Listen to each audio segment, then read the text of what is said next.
Merci, confrère Sandrine. Vous avez tous les éléments en main? Oui.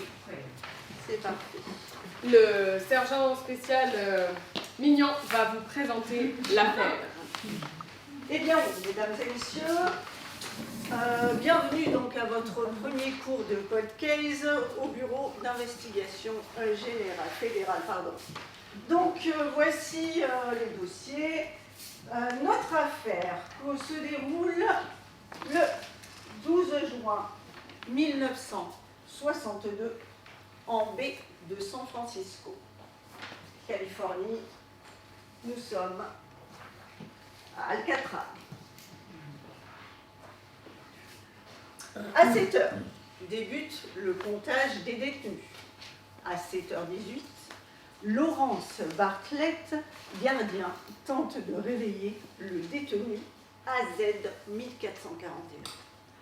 Après plusieurs tentatives, il passe la main dans la cellule pour secouer la tête du détenu. Celle-ci roule sur l'oreiller,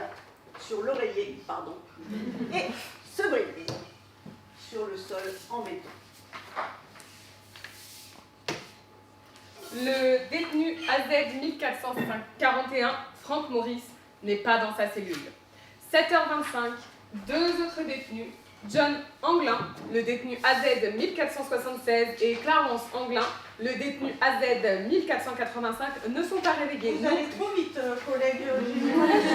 Pardon, excusez-moi, mais... Justement, j'ai une question. Est-ce que ce sont les premiers à essayer de s'évader d'Alcatraz?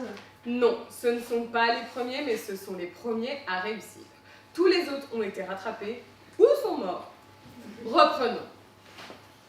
Alors, effectivement, nous avons le cerveau de l'opération Allen Cleaston Wist, cellule 138. C'est sa deuxième peine à Alcatraz. Il a été arrêté pour trafic de véhicules volés, chargé du chantier de peinture dans la prison, mur et plafond. Et grâce à ce chantier, il découvre un accès au toit possible.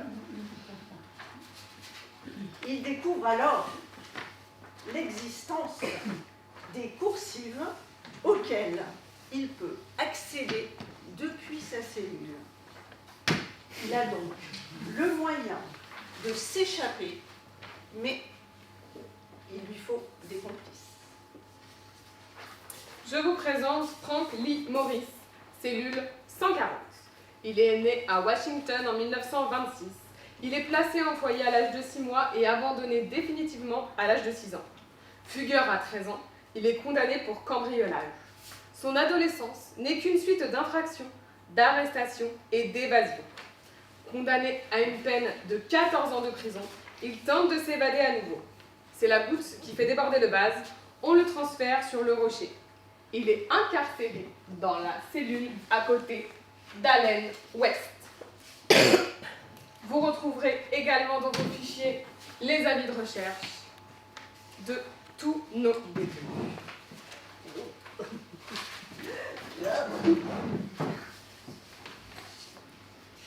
Alors, poursuivons avec John Anglin, qui lui est en cellule 150.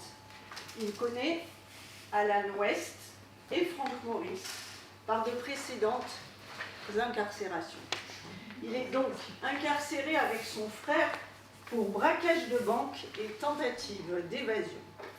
Une recommandation a été faite à Alcatraz pour séparer les deux frères.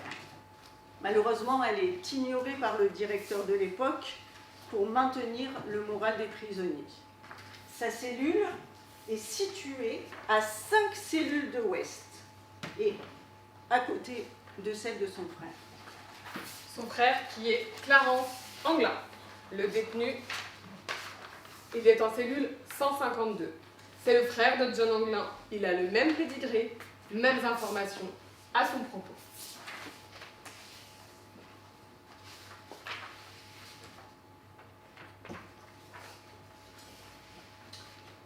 Alors, depuis 1961, la discipline s'est assouplie sur le rocher. les prisonniers peuvent discuter et manger à plusieurs. C'est ainsi que West, Maurice et les frères Anglin montent leur projet d'évasion. Maurice le sait. La coursive pour s'évader est juste derrière cette grille. Il le partage avec ses compagnons de tablier. Et grâce à une simple ligne, et il va gratter le mur abîmé par les années et l'eau salée. Grâce à différents éléments, les détenus vont préparer leurs évasions. Il leur suffira d'allumettes, de coupe-ongles, de savon, de bouteilles, de pinceaux, de magazines pour arriver à s'évader d'Alcatraz. Allô? Oui? Oui? Très bien. Eh bien, écoutez, oui, ok. Mon équipière et moi-même arrivons de ce pas. Nous devons partir. Nous avons une enquête de la plus haute importance. Vous retrouverez toutes les informations nécessaires à votre enquête dans ce livre qui s'appelle « Les enquêtes du FBI, les évadés d'Alcatraz » de Tom Sullivan aux éditions Bayard Jeunesse. Nous comptons sur vous et attendons vos rapports d'ici une semaine.